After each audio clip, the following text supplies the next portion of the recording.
Mencuah-cuah. Salam, selamat pagi Bapak, Ibu, dan saudaraku semua.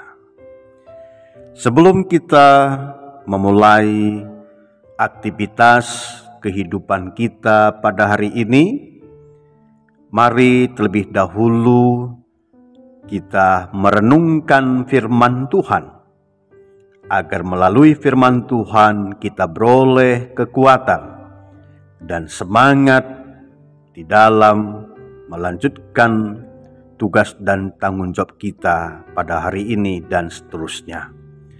Oleh karena itu, sebelum kita mendengarkan firman Tuhan, mari kita berdoa. Tuhan Allah, kepadamu kami bersyukur. Pada kesempatan ini, sebelum kami akan menunaikan tugas dan tanggung jawab kami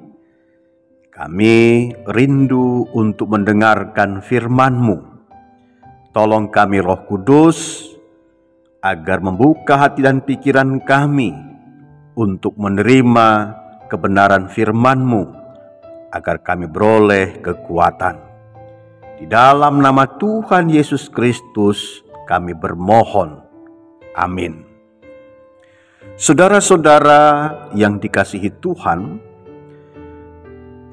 firman Tuhan yang akan kita renungkan pagi ini dari Hakim-Hakim pasal 4 ayat 1 sampai 24. Saya akan bacakan ayat 9. Demikian tertulis. Kata Deborah, "Baik, aku turut. Hanya engkau tidak akan mendapat kehormatan dalam perjalanan yang engkau lakukan ini. Sebab Tuhan akan menyerahkan Sisera ke dalam tangan seorang perempuan." Lalu Deborah bangun, berdiri, dan pergi bersama-sama dengan Barak ke Kades. Demikian firman Tuhan. Berbahagia kita yang mendengarkan serta melakukan firman Tuhan. Ketuahan man kita kerina semegiken dengan si ngelakoken perintah Tuhan. Saudaraku yang terkasih, Deborah adalah seorang wanita yang tangguh, di mana dia dipercaya oleh Tuhan untuk memimpin bangsa Israel sebagai hakim. Dia merupakan seorang nabiah, istri Lapidot, memerintah sebagai hakim atas orang Israel. Dalam tugas kesehariannya, Deborah melakukan tugasnya di bawah pohon kurma daerah pegunungan Efraim. Di sini dia memberi nasihat, arahan, bahkan solusi pada setiap orang Israel yang datang membawa masalah untuk diselesaikan padanya. Didapat kita lihat pada ayat 4 hingga 5. Mengapa demikian?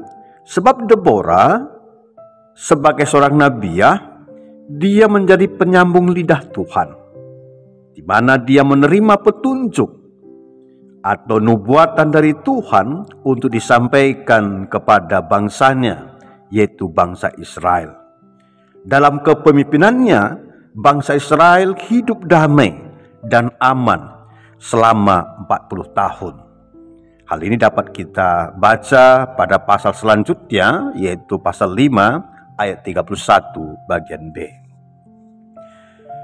Saudara-saudaraku yang terkasih dalam Yesus Kristus, pembacaan Alkitab pada hari ini dari Hakim-Hakim pasal 4 ayat 1 sampai 24 menceritakan kepada kita bahwa sudah 20 tahun bangsa Israel ditindas oleh Raja Kanaan, di mana Raja Kanaan ini memiliki pasukan yang besar yang dipimpin oleh seorang yang sangat hebat pada masa itu bernama Sisera. Sementara ada seorang bernama Barak, pemimpin pasukan Israel tidak berani melawan, merasa ragu untuk maju berperang. Barak bersikeras minta tolong agar Deborah turut berperang bersamanya. Lalu permintaan Barak ini dipenuhi oleh Deborah. Ia turut maju berperang bersama prajurit demi membela umat Tuhan. Kehadiran Deborah ini benar-benar menjadi pendorong dan penyemangat, bahkan berpengaruh besar bagi prajurit Israel untuk berperang melawan musuhnya, pasukan Raja Kanaan yang dipimpin oleh Sisera ini. Karena Tuhan turut bekerja, mereka berhasil mengalahkan musuhnya ini. Hal ini menunjukkan bahwa Deborah benar-benar menjadi sosok panutan dan sangat dihormati rakyatnya. Deborah adalah wanita yang tangguh memperjuangkan bangsanya. Saudaraku, di dalam pasal 4 bacaan kita ini, ayat 1-24, juga di sana kita akan temukan ada satu sosok, seorang wanita lainnya. Dalam hal ini bernama Yael, istri dari Heber, seorang istri, ibu dalam rumah tangga, sama dengan Deborah. Yael ini juga benar-benar sebagai wanita yang tangguh. Dengan segala cara dia berhasil mengalahkan Sisera yang terkenal sangat ganas, dapat dikalahkan oleh seorang wanita bernama Yael. Saudara, kunci keberhasilan Deborah dalam memimpin bangsa Israel ini tidak terlepas dari kualitas kerohanian yang dimilikinya, demikian juga kualitas kepemimpinannya untuk bangsa Israel. Sebagai seorang nabiah, ia peka akan suara Tuhan dengan melibatkan Tuhan dalam segala perkara yang dihadapi. Deborah merupakan wanita tangguh. Dia tidak hanya sekedar berkata-kata secara teori, tetapi ia berani maju, turut berperang, membebaskan bangsanya dari penindasan. Tentu kita mengingat juga akan bangsa dan negara kita. Ada seorang tokoh yang cukup kita kenal, khususnya dalam kita memperingati, yang bernama Raden Ajeng Kartini. Pada tanggal 21 April, hari Minggu kemarin, kita memperingatinya. Ibu Kartini, dia memperjuangkan emansipasi wanita Indonesia. Kita mungkin masih mengingat salah satu kalimat yang cukup terkenal, yaitu habis gelap terbitlah terang. Jadi memperjuangkan hak perempuan untuk mendapatkan pendidikan pada zamannya, sehingga kita boleh melihat dampak dari karya dan perjuangan Ibu Kartini untuk kehidupan bangsa dan negara kita.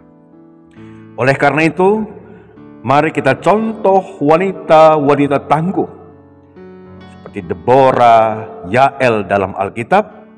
Demikian juga dalam kehidupan negara kita, sejarah mencatat ada Ibu Raden Ajeng Kartini, demikian juga Dewi Sartika, yang selalu berkarya, berjuang untuk bangsanya.